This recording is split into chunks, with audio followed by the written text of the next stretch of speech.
మన ప్రభువును రక్షకుడినైన యేసుక్రీస్తు నామమున మీ అందరికీ శుభాది వందనములు. ఈరోజు దేవుని వాగ్దానం గలతీయులకు రాసిన పత్రిక 5వ అధ్యాయం 17వ వచనం. శరీరము ఆత్మకును, ఆత్మ శరీరమునకును విరోధముగా అపేక్షించును. ఇవి ఒకదానికొకటి వ్యతిరేకముగా ఉన్నవి గనుక మీరేమి చేయ నిశ్చయింతురో వాటిని చేయకుందురు. ఈ రోజుల్లో మనం ఎవరినైనా మీ శత్రువులు ఎవరు అని మనం ప్రశ్నించినప్పుడు వారు మా ఇంటి పక్కన వాళ్ళు, లేదా మా ఇంటి ఎదురుగా ఉన్నవాళ్ళు, లేదా మా గ్రామానికి పక్కన ఉన్న వాళ్ళని ఇలా తెలియజేస్తూ ఉంటారు. లేదా పలానా ఆమె లేదా పలానా అతను మా శత్రువు అని చెప్తూ ఉంటారు. అదేవిధంగా మన దేశంలో ఉన్న భారతీయులని, ఇండియన్స్ని మీ ప్రధాన శత్రువు ఎవరు అని మనం ప్రశ్నించినప్పుడు మా ప్రధాన శత్రువు పాకిస్తాను, లేదా చైనా, లేదా రష్యా అనేవి మా ప్రధాన శత్రు దేశాలని చెప్తూ ఉంటాయి. నిజంగా ఒక్కసారి వీళ్ళందరూ కూడా మన శత్రువులేనా అని మనం ఒక్కసారి ఆలోచిస్తే అసలు ఎవరు మనకు నిజమైన శత్రువు ఎవరు? పలానా ఆమె లేదా పలానా అతన, లేదా మన ఇంటి పక్కన వాళ్ళ, లేదా మన గ్రామానికి పక్కన ఉన్న వాళ్ళ, మన దేశానికి పక్కన ఉన్న వాళ్ళ మన ప్రధాన శత్రువులని మనం ఒక్కసారి మనల్ని మనం ప్రశ్నించుకుంటే వీరెవరు కూడా మనకు ప్రధాన శత్రువులు కాదు. మరి ఎవరంటే మనకి ప్రధాన శత్రువు మన యొక్క శరీరం అని దేవుని వాక్యము మనందరికి కూడా తెలియజేస్తుంది. ఇక్కడ మనం ఒకసారి చూసుకుంటే గలతీ పత్రిక 5వ అధ్యాయం 17వ వచనం చూసుకుంటే, శరీరము ఆత్మకును, ఆత్మ శరీరముకును విరోధముగా అపేక్షించును.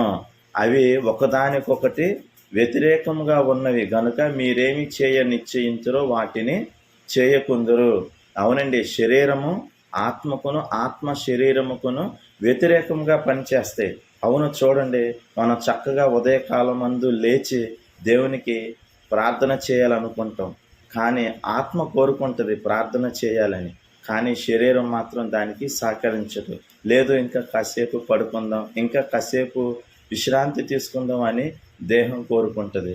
అదేవిధంగా ఆత్మ ప్రతి ఆదివారం దేవుని సన్నిధికి వెళ్ళాలి, దేవుణ్ణి ఆరాధించాలని మనలో ఉన్న ఆత్మ కోరుకుంటుంది. కానీ మన యొక్క దేహం ఏమని కోరుకుంటుంది అంటే ఏదైనా చికెన్ తెచ్చుకునో, మటన్ తెచ్చుకునో, ఫిష్ తెచ్చుకునో కడుపు నిండా తిని పడుకోవాలి, విశ్రాంతి తీసుకోవాలని మన యొక్క దేహం కోరుకుంటుంది. అదేవిధంగా మనలో ఉన్న ఆత్మ ఒక పరిశుద్ధమైన మార్గం వైపు మనల్ని నడిపించడానికి మనల్ని ప్రేరేపిస్తుంది. కానీ మన యొక్క దేహం వేటినైతే చూడకూడదో, వేటినైతే మాట్లాడకూడదో, వేటినైతే ఆలోచించకూడదో వాటిని మనల్ని చేసేలాగా ప్రేరేపిస్తుందండి. ఆత్మ మనల్ని పరిశుద్ధంగా బ్రతకమని ప్రేరేపిస్తే శరీరం ఎప్పుడు కూడా మనల్ని ఒక చెడు మార్గం వైపు మనల్ని నడిపిస్తుంది.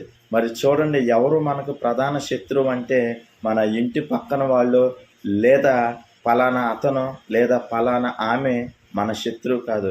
మన యొక్క ప్రధానమైన శత్రువు ఎవరంటే కేవలం మన శరీరం మాత్రమే. మన ఆధ్యాత్మికంగా ఎదగాలని మనం ఎంత ఆశపడుతున్నా మనకు శరీరం అనేది సహకరించదు.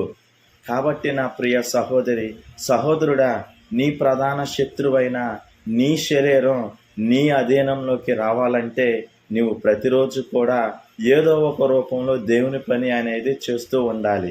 దేవుని వాక్యాన్ని ఇతరులకు తెలియజేస్తూ ఉండాలి, లేదా బైబిల్ గ్రంథాన్ని నిత్యం చదువుతూ ఉండాలి, లేదా దేవుని పాటలు ప్రతిరోజు నువ్వు పాడుతూ ప్రాక్టీస్ చేస్తూ ఉండాలి.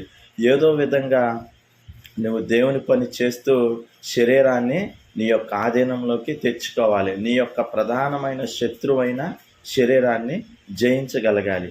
కాబట్టి నా ప్రియ సహోదరి, సహోదరుడా, ఈ దినము నుంచి ప్రతి ఒక్కరు కూడా మీ యొక్క, నా యొక్క, మనందరి యొక్క ప్రధాన శత్రువైన శరీరాన్ని జయించి ఆత్మానుసారంగా మనందరం కూడా పరిశుద్ధమైన మార్గంలో నడిచి దేవుని యొక్క చిత్తానుసారంగా మనందరం బ్రతకాలని, పరిశుద్ధంగా జీవించాలని ప్రభువైన యేసుక్రీస్తు నామమున మీ అందరికీ ప్రేమతో తెలియజేస్తున్నాను.